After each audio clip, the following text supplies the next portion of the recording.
Kate LaFalcho. Welcome to Irish Granny Tarot. This is video number 2 of our book, The Convoluted Universe, Book 5 by Dolores Cannon, prolific writer. So we have section 2 of this book is New Perceptions of Energy. And we're on chapter 7, Experiencing Being Total Energy. So December 21st, 2012, 1 week before the end of the Mayan calendar, Cannon did this session. And she knew that this was not all about the end of the world. Remember, people were freaking out about that? It was not the end of the world, that it was the end of a paradigm. There would be energy influx that would push us into a new dimension. So she's got a subject named Taylor, who's a guy in a wheelchair because he's so ill. There's some medical things going on with him. And he came to her for healing and to raise his consciousness. So he goes into trance and emerges in amongst coconut trees at night, looking at a very blue ocean. He finds himself a very strong and healthy, as she puts it, Polynesian male. I believe that would be Islander, Pacific Islander. And he says he's looking for something, that there are blue tones everywhere. They're very unusual. They create a feeling of peace. And the blue is because of oneness with nature. But he says that he's seeking his soul. He has had a good life and he's now looking inside. He says, I'm happy with my family. I'm happy with my kids. He has the job of village guardian. And he says the whole village is full of joy and happiness. There are no challenges. We have harmony. We're content. But he now feels an inner calling, and all of them feel this inner calling. And they feel a presence as a collective. And he says, we don't know what it is we're seeking. He says they feel sort of like a creator. They feel sort of like it's something strong, like a cloud around us, but it's taking on more substance gradually. He says, at this moment I'm reaching out. She asks him, who are you? And, he's reaching out and he asks, who are you? Because this creator entity is taking substance. And there's an answer back that we'll read here because it was too complicated to write it all out.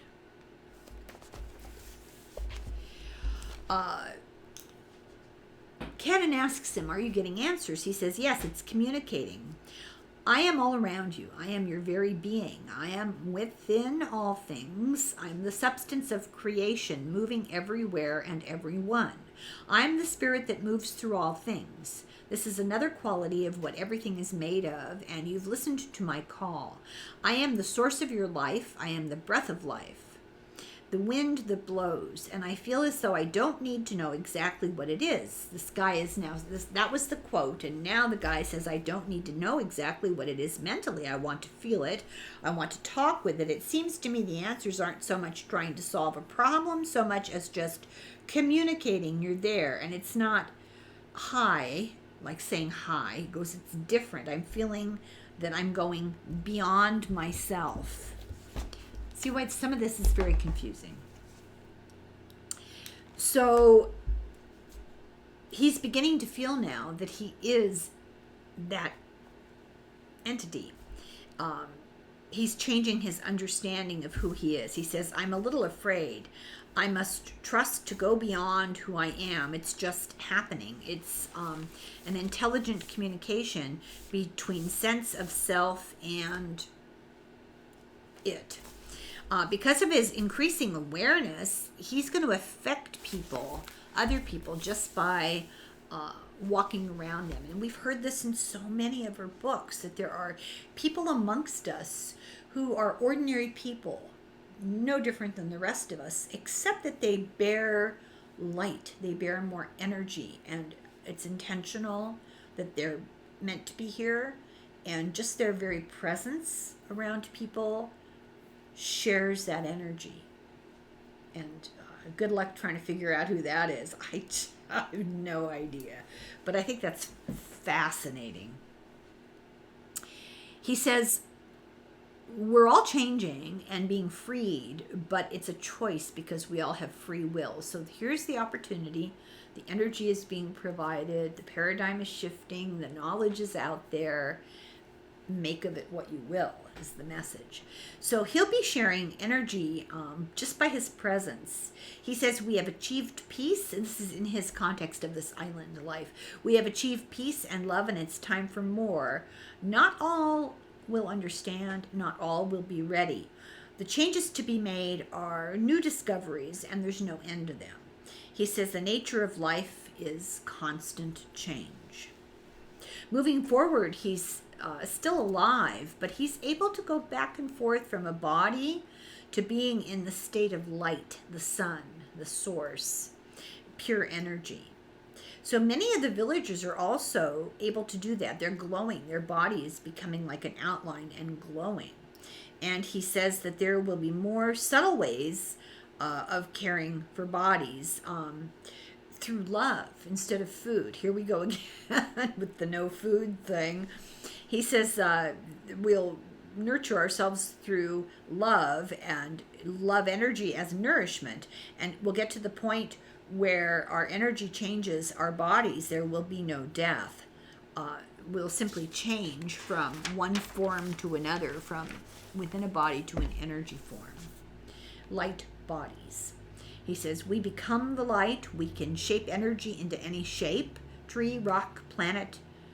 Just rearrange their molecules. That's all.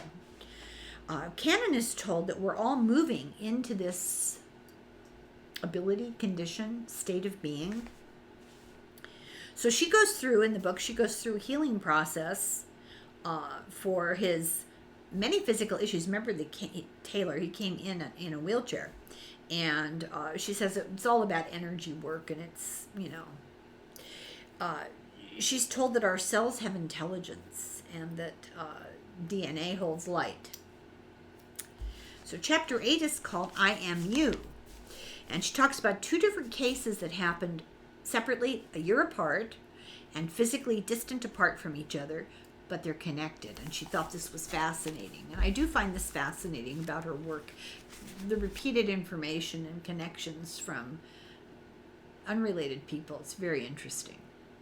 So this first session was in 2008 in a hotel with a woman named Anna who came to Canon for help in exploring missing time. And she wanted to know, was I abducted by aliens? I'm not making light of it, but just, I don't make light of it. That's why she was there. She had this weird event, she said, where she was in a room and with the bathroom attached and nobody else. And suddenly there's a huge pile of toilet paper on the floor of the bathroom. Like one minute she went in there and it wasn't there. And the next minute she came back and it was all in a pile in the middle of the room. And she said, what was that all about? She wants to know. So in trance, Canon takes her to the day of the missing time. And she's with her husband, Charles, her friend, Jacqueline, on the street in the French Quarter of New Orleans at about 11 o'clock at night. And she finds the street empty. There's no people. She says it's very unusual. It's usually very busy, restaurants and bars, and they go to a place they have always gone to, and it's empty. There's nobody there. They go to the next bar. There's nobody there. And there's a sign that says cover charge. And she says, well, wait a minute. There's never been a cover charge before in there. We're not going in there. So they don't go in. And on the corner, they see the firehouse, and there's nobody there. And there's no cars. And it's very quiet and very deserted. And she says it's like being between dimensions. She finally sees a doorman at a bar across the street, but the bar is empty. And she decides to go home. She sits on the stoop outside the bar, and suddenly it's daytime, and she's home. Oh, that's so weird. Yeah, it's one thing to read about it, but imagine having that happen to you. Disconcerting, to say the least. Anyway, Canon takes her back to sitting on the stoop and says, what happens next? And she could not see what happened next. So they tried over and over and over. And finally, she says, oh, I see lights moving inside the bar. But wait a minute, she goes, is that a car inside there? She goes, it can't be a car. What is that? So she moves into the light and it lifts her up. And as it's lifting her up off the ground, she says she feels happy, she feels love. She says it's just beautiful. She's standing on the edge of a crater next to herself. There's this tall, beautiful, perfect being. She sees a big metal building in the crater, and some people are behind them. And she sees this big metal building with a big metal fence around it and lights all around it and stars everywhere. And she asks this being, standing at the edge of the crater, who are you? And the being says, I'm you. And she says she started to cry. She felt like she had been found. So this is very strange. The woman, the being, says, gather others to prepare. We're coming. Prepare for our coming, and don't be afraid.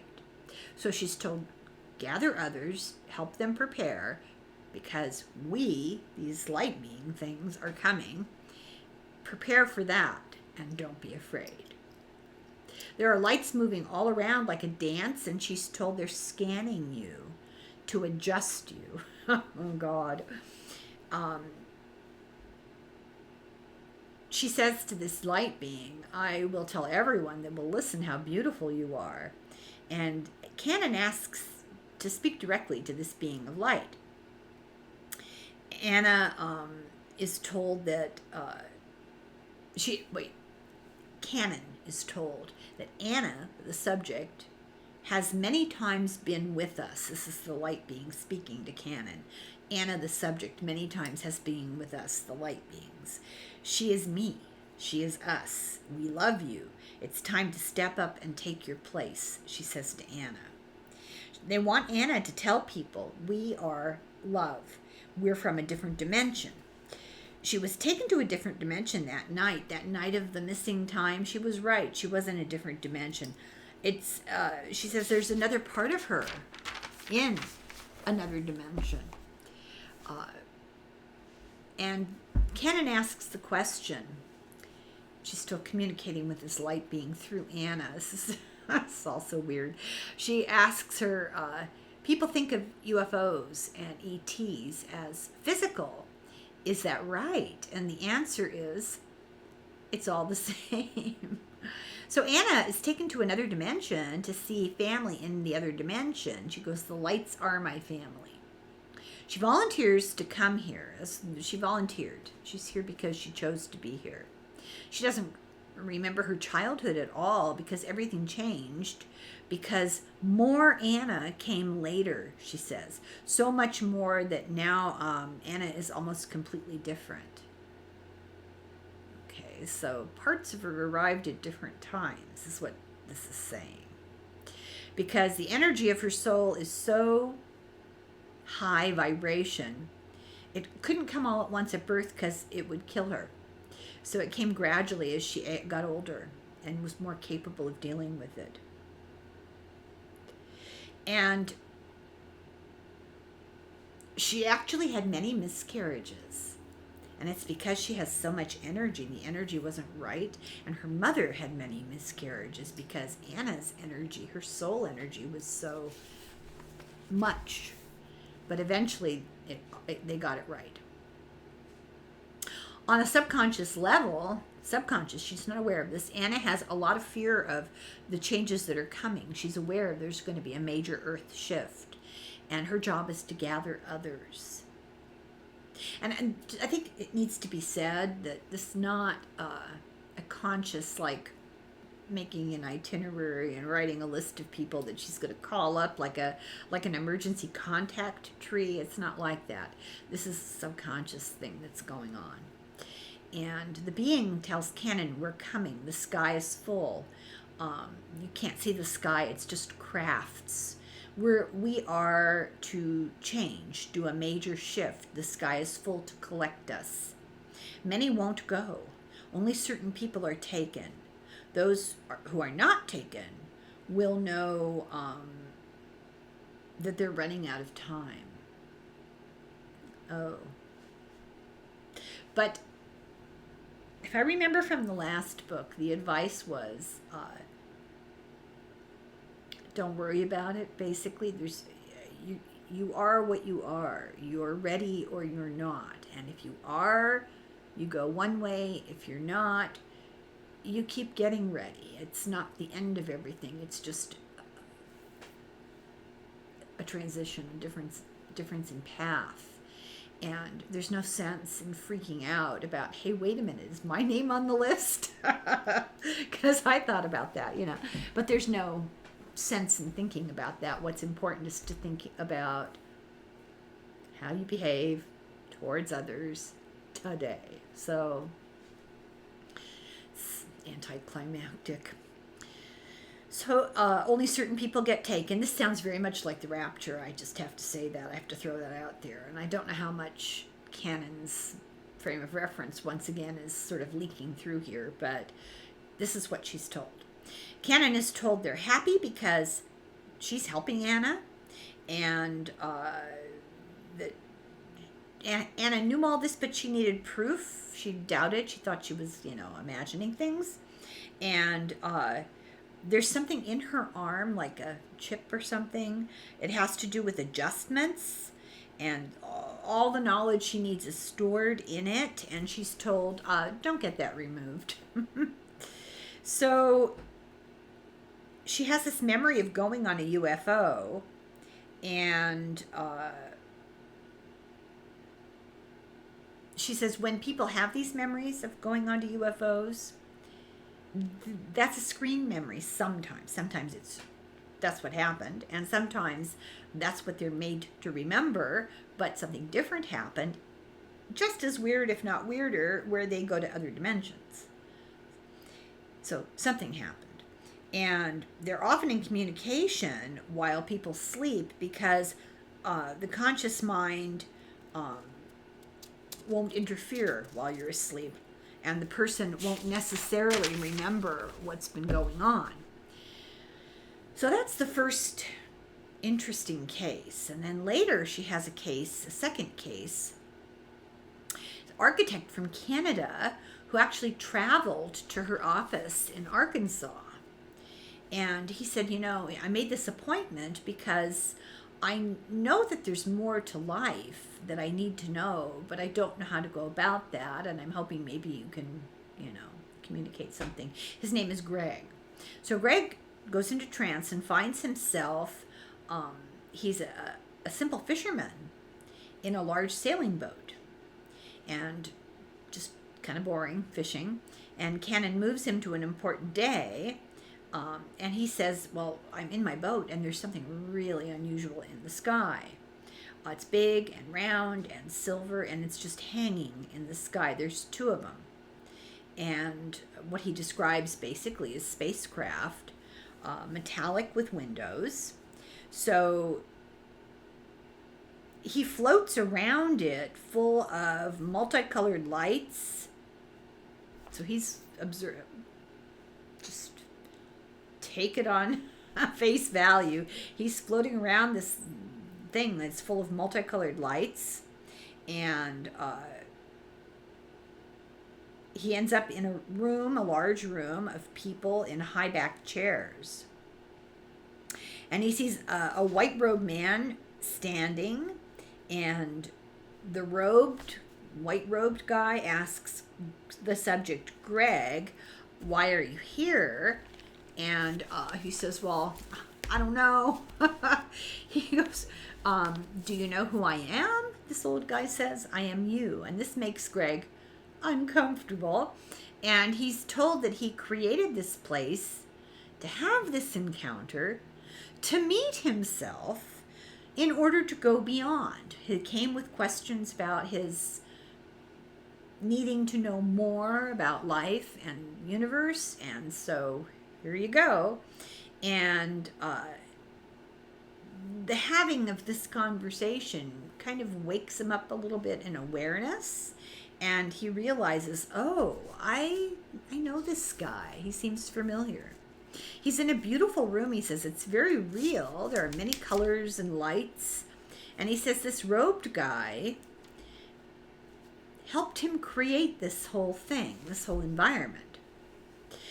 He can make lights and colors and people, and he can change all of it in any way that he wants, just with his thoughts. So Greg got bored floating around in space, and so he created all of this stuff.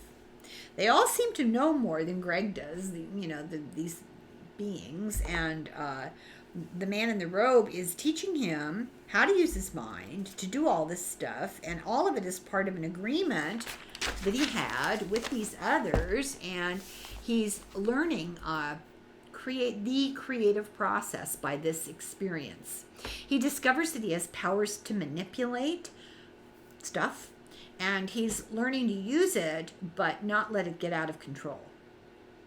He says it's all for fun and to learn to control so that you don't hurt other people. The group is learning that they too can do this. It's just a group of light beings. They can do it too as individuals. They can create their own happiness.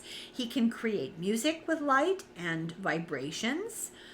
It's a color tone, and create a sense of happiness and well-being. I think it's important here to say that I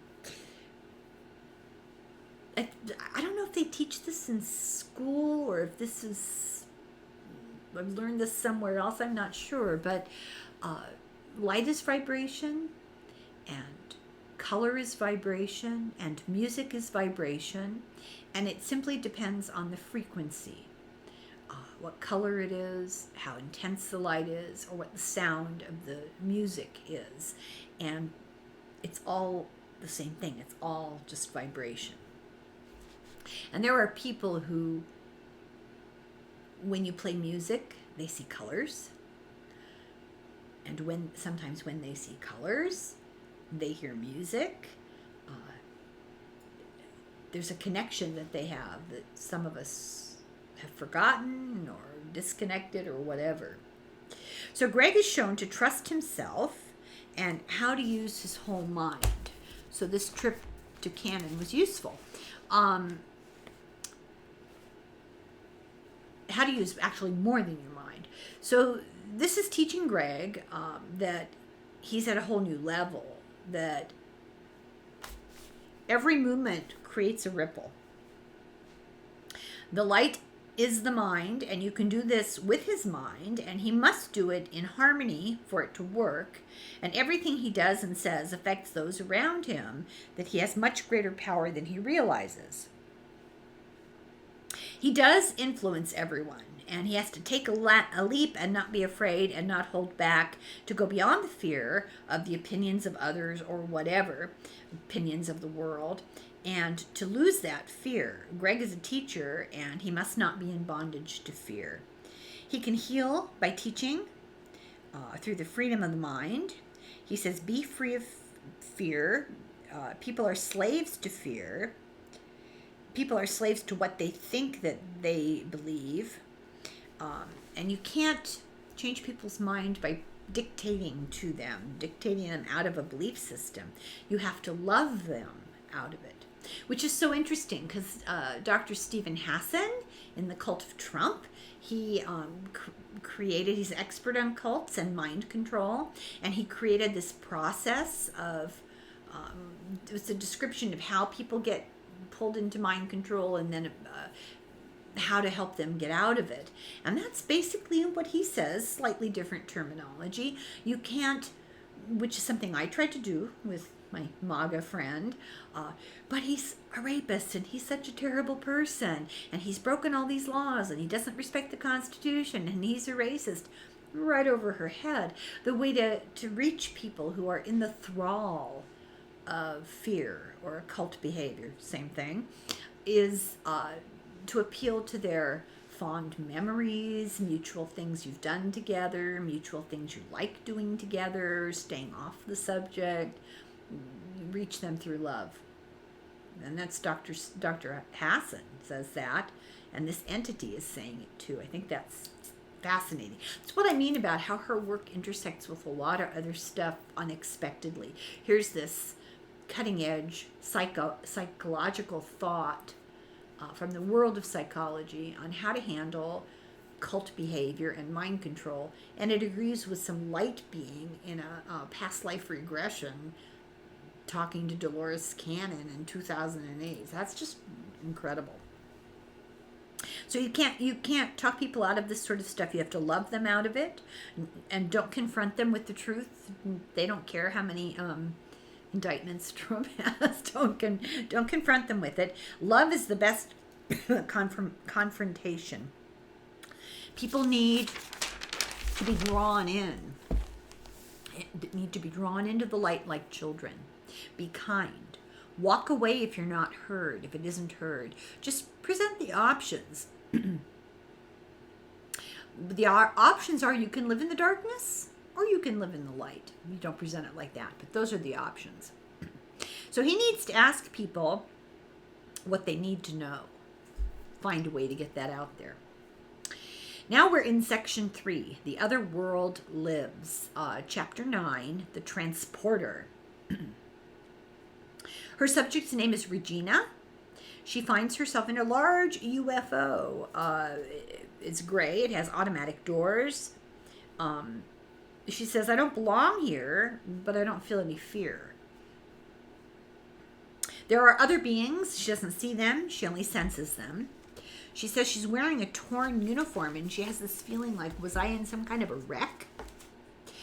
She's wearing a gray jumpsuit with boots. She feels like she was in an accident and was hurt, but she doesn't feel any pain. She also feels androgynous and knows now that she's here to get fixed for this accident, repair whatever hurt her from the accident.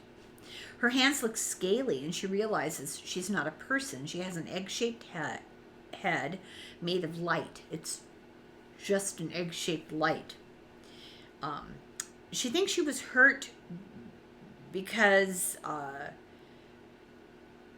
some sort of transporter crashed or collided. It travels people, transports people in a tube, and it sends them far distances, like Star Trek, Canon says. It's almost beyond their ability to get to where they're going, and back, it's almost beyond the ability of the beings running this transportation to get those beings back from where they were to where they were going. They're fixing whatever happened to them with thought healing and beams of light and color healing, reorganizing everything and restoring life to her broken parts, she says. She says she's a doctor, and she goes to different planets to help support the Earth. She says her home planet is evolved so that they go elsewhere that needs help. She's needed more,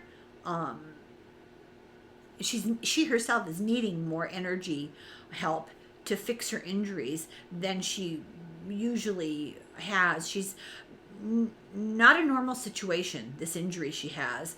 Usually she can heal herself and without help. But there's something about what happened to her that requires more energy, and she needs external help. She says that we're not in our reality, but we were in a place in time. The transporter helps them to move through space and time.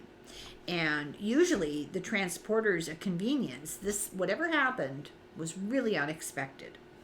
Many entities have come for a long time to help the Earth, she says. We do what we can, and we're evolving. The Earth, we're evolving. She says her body needs a rest to reorganize so that she can heal and then go on to do more of her usual work. She says, I've come to Earth many times to help. I come in a light body because it's easier for us to do that as energy. She says they use the pyramids to amplify their energy, and that way they can affect many people at one time. They can stimulate the masses. something to think about. She says they come with a signal, and some people on Earth are good receivers, and they use the pyramids to broadcast these signals. And she reiterates, this is something that I tell people all the time, and they don't believe me. It's so frustrating.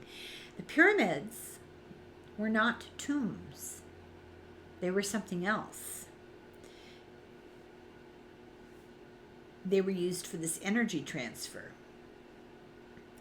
There were other places where bodies were buried, but the pyramids that we're thinking of, in Giza, they were not tombs.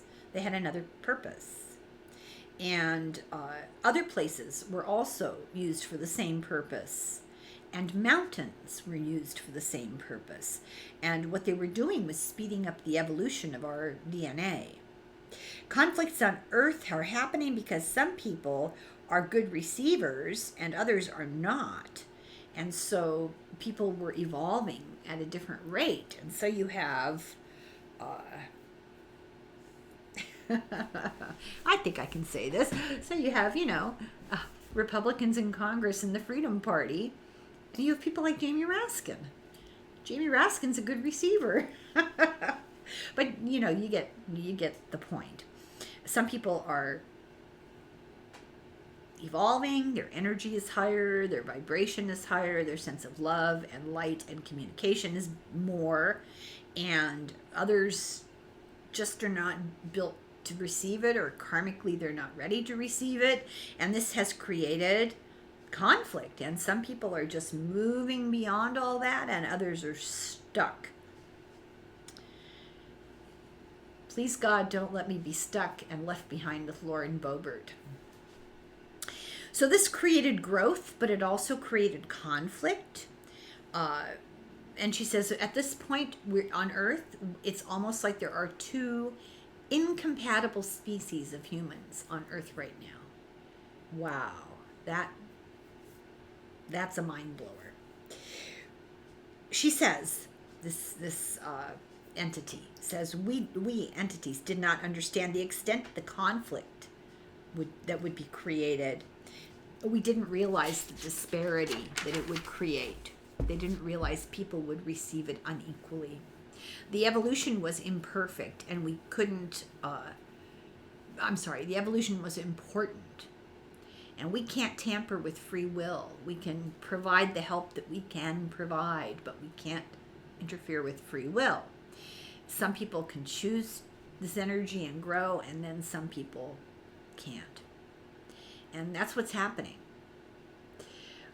They use energy from volcanoes because of the resonance of them to broadcast this energy. She says there is a mountain in Washington State that ETs and UFOs are drawn to because of its resonance. Creates the sounds of healing work. And those are not like necessarily sounds in our range of hearing. They didn't say which was. I know there's more than one. They didn't say which one. She says Earth is creating an expansion of consciousness. The Earth is actually doing this with us. And it's not necessarily easy for people. There's lots of change, and it creates conflict, and there's so much amplification of sound waves. It's actually making people a little, sound waves and thought waves, and there's so much downloading of energy. She says change always causes conflicts because it creates uncertainty. So working through Regina, this entity says that she's aware of some of this. Regina is. She doesn't understand why people do what they do, why people act the way they act. God, get in line. Nobody understands. She is a very advanced energy being in a physical body. And she's bringing mind information from different places than the physical body, and it's creating a conflict in her.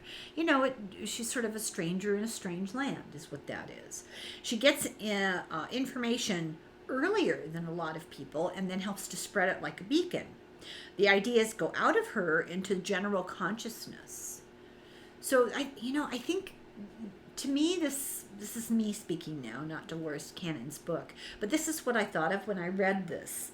Uh, I struggle often to not talk about some of the terrible things that are happening because it's so difficult for people, including myself. But this is an explanation that verbalizes better than I could why it's important. Because getting the information may cause conflict inside of you, but it goes out into the environment when you're aware of it, and you share it with other people, and it goes out into the environment like a beacon. And so when things are important to know, even if they're difficult, it's important to know them. And those thoughts, we hear them and they make a picture in our mind, and it's a thought, and we speak it, and it goes out into the environment, and it goes to other people. Literally, I often say, press that thumbs up so that YouTube will spread these videos more. This is why.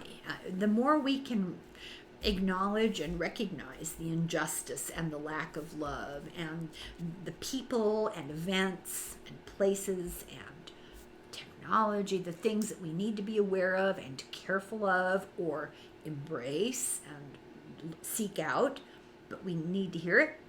And this is why I was so excited to read this. So all the information this woman gets, she's told, cause her emotional and physical problems because she's just not able to handle it. It's a lot. And she's kind of like an antenna. But she asked for it. She volunteered. She volunteered to do it. So it's not like she's being tortured. She just doesn't remember that she volunteered.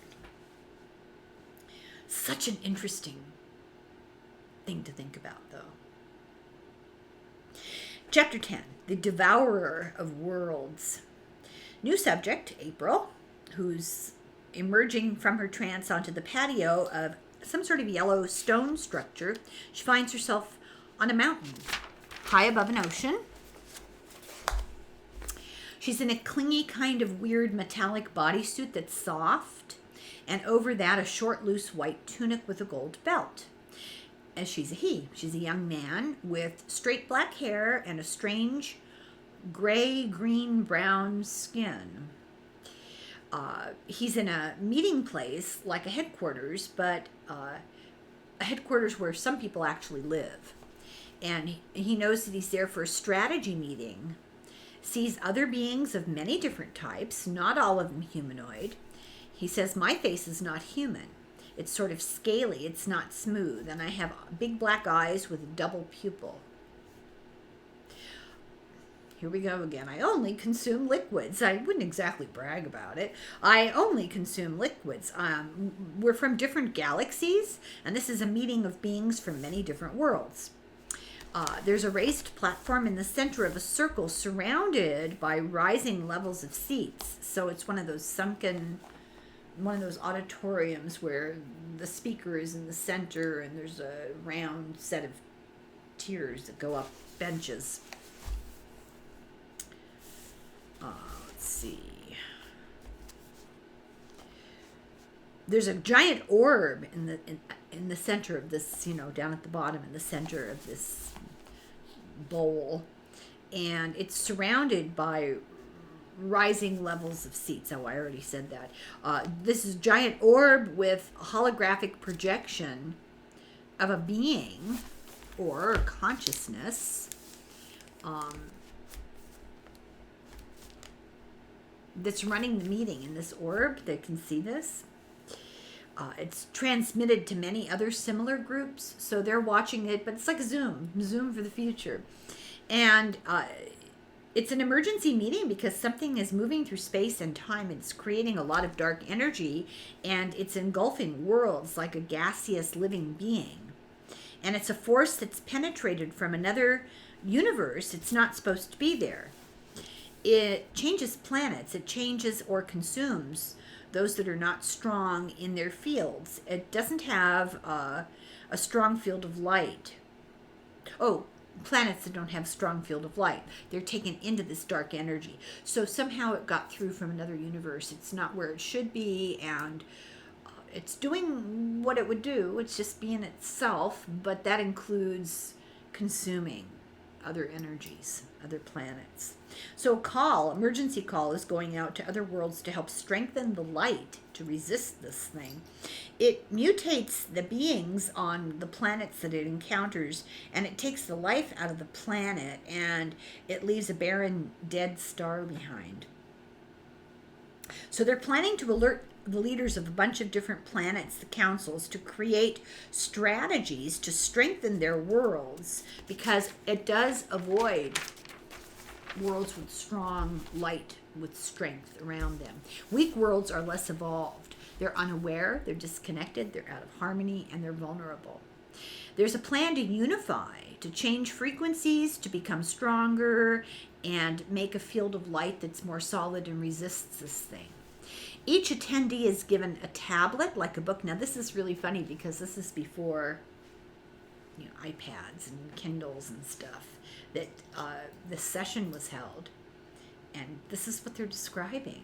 It's a tablet, like a book, with instructions, and it hums with an electric color, almost like it's alive. And she says that they have traveled through a vortex. He says we've traveled through a vortex, a wormhole, and this dark entity, can go back home by going through this wormhole. The young man describes his planet as tall spires. There's a huge city, but the whole thing is on top of the surface. It's not resting on the planet. It's above the planet just a little bit, and it spins. So imagine a city spinning above a planet. It's not attached, but there are tubes connected to the planet under the city, like the planet is feeding the city. It looks like a meringue with peaks all over, and they generate energy between each other. This is getting harder to picture. He says he is an intermediator, a courier, a liaison, and he says some don't return home with these tablets of information. Some are intercepted and blocked. And she feels like this is related to that story, the previous story about the transporter, where the transporter got blocked and they, almost didn't make it home. And she says this dark energy stopped some of them. It has superior intelligence. It's not negative. It's a life form that doesn't belong in this particular universe. It's lost, and it's trying to find its way home, and it's just doing what it does, but it's not good if you're not part of its universe. It's consuming as it goes, and this destroys the timeline. It's confused. It needs to head back home. Where it exists, there's a whole set of laws of the universe. I thought that was really interesting. Different physics, different laws, and it wouldn't be considered destructive. It's just following a whole different paradigm. It's from a different dimensional reality. And so everything is out of balance, and they're having this emergency meeting to try to address that. Populations of worlds must be educated energetically to amplify the force of the world. So this tablet is a technology that emits a field that does this, that helps to raise people's energy. Beings.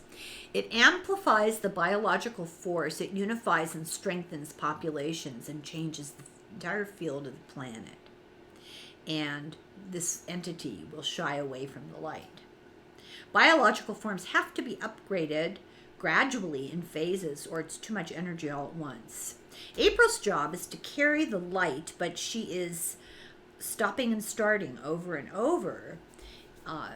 She's got to get her act together a little bit better. This job is risky because the beings in power want to stop the awakening. Does that sound familiar? They don't want light, They have other interests. They have other priorities. The body of the light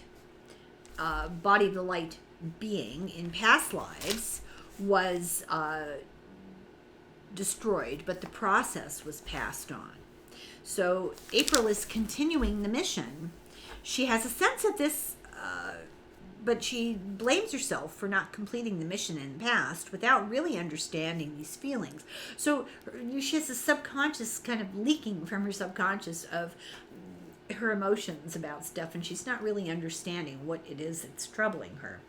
She has an important job, and there are risks. She fears that she has no one, subconsciously fears that she has no one to pass this on to. But he says that, she's misled. There are others to pass it on to. The process has to begin. She has to stopping. She was doubting herself too much, and she has succumbed to fear. So this dark energy is one of several who have wandered here into the wrong universe. Planets and populations must be strengthened. Worlds could strengthen the light that would create a directional field for the dark energy to return to its own universe, kind of like a landing strip. They would create this kind of structure of light that would direct the dark energy right to the entry point back into its own universe. It originally came in through a rupture in space-time created by an experiment that went bad. And it can't be closed until the dark energy goes back through it. It's an ignorance that's part of universal cosmic evolution that creates these problems. There's no awareness of other dimensional realities. And this often opens up areas of beingness, and unknown and unexpected things come through. April must fulfill her job. She is a bringer of energy to assist others. She needs to move to an area. This is like practical advice she's being given now. She needs to move to an area where she can be a short distance from, but above the energy of a small city. So she's being told, find a small city that has like a mountain or a mesa or some elevation just outside the city, so you could be close to the energy but above the energy, and you will thrive from that energy, but you won't be interfered with by that energy. It won't be too much. So she needs a place to retreat to and a place to recharge her batteries, and she needs to get the energy from the earth to help her to recharge her batteries. Anyway, this threat from this entity, this escapee from another universe, is why Earth, the energy of Earth is being activated now. We all need to help it and to increase the light to drive away this dark force, which is metaphoric if you think about it. So, Chapter 11, Energy Portal. The new subject is Carol. She's in a trance, and she finds herself in a place with many white buildings on the top of a mountain. They are built into the mountain, and there are waterfalls and trees. These are tall buildings with small windows. The buildings are triangular at the top, and she says this is a very sacred place with strong energy.